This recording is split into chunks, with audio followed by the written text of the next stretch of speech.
Alors pourquoi avoir choisi ce texte?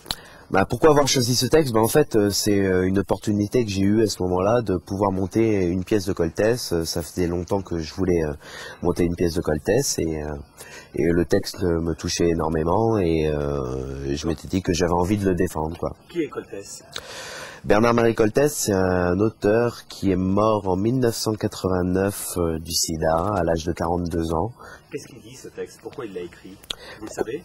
Pourquoi il a écrit? Je pense que s'il a écrit ça au départ, il parle énormément d'étrangers dans ce texte, et que si on se remet dans le contexte de 1977 étant lui-même homosexuel, l'étranger à l'époque, c'est l'homosexuel.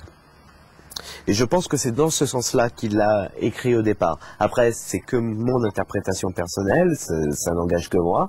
Mais je pense que le fait d'être vu comme étranger, d'être marginalisé, de vouloir en tout cas se marginaliser, est dû au fait d'être homosexuel en 1977 et d'être vu comme un pestiféré qui amène des choses pas saines dans la société, quoi.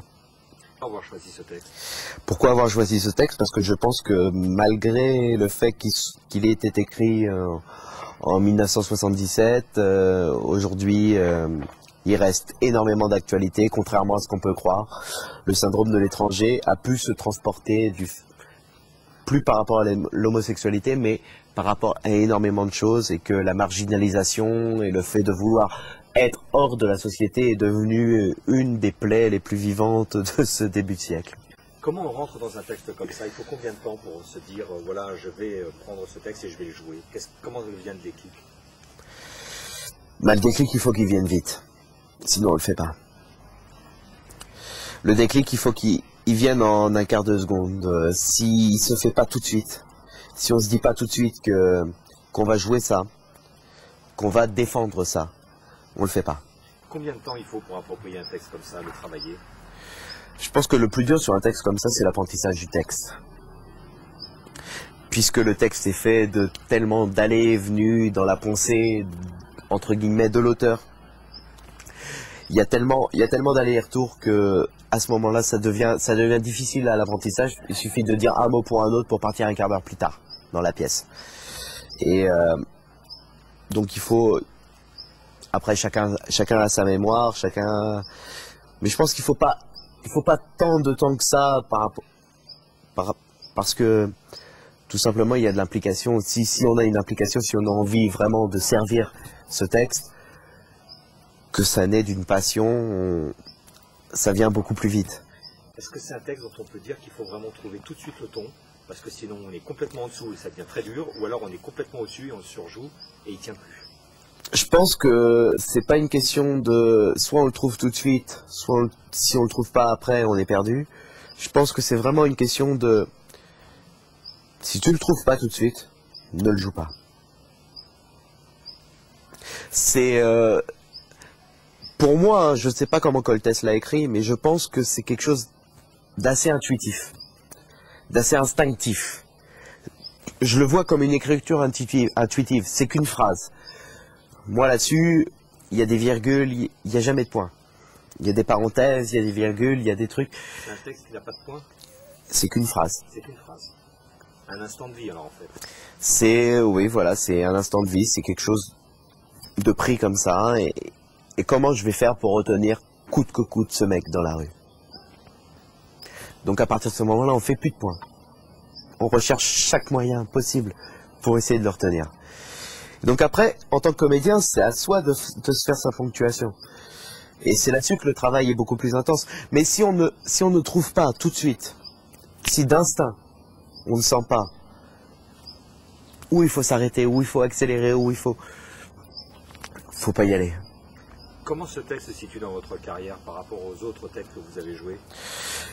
Par rapport aux autres textes que j'ai joués, ce texte se situe dans une carrière à un moment vraiment charnière pour moi.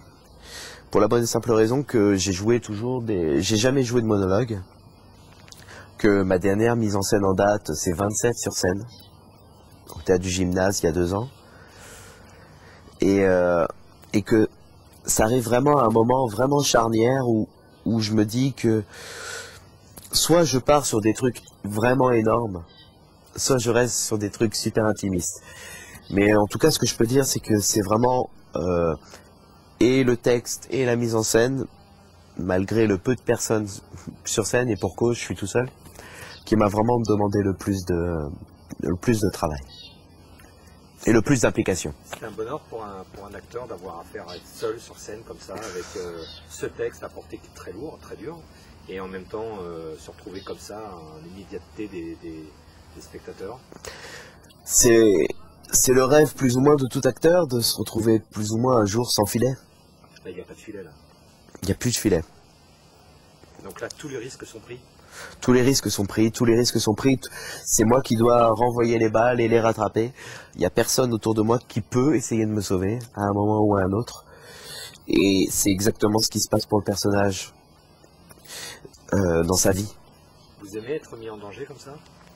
C'est ça la vraie performance d'acteur? Je parlerai pas de performance d'acteur, je parlerai plutôt de mise en danger d'un artiste, tout simplement, qui essaye de vivre de son métier. Est-ce que c'est un texte qui quelque part vous ressemble? Ce texte peut me ressembler à certains niveaux, au fait que j'ai choisi une carrière pas comme les autres, au fait que j'ai décidé d'arrêter mes études avant d'avoir des diplômes, au fait que justement mes amis, même proches, puissent sentir à certains moments que bon bah j'ai pas la même vie qu'eux, je fais pas métro boulot dodo, je vis pour ma passion, pour mon art, et que à ce moment-là, oui effectivement on peut se sentir étranger, on peut se sentir différent. Il y a un peu de votre vie là-dedans. Ouais, un petit peu. Ouais.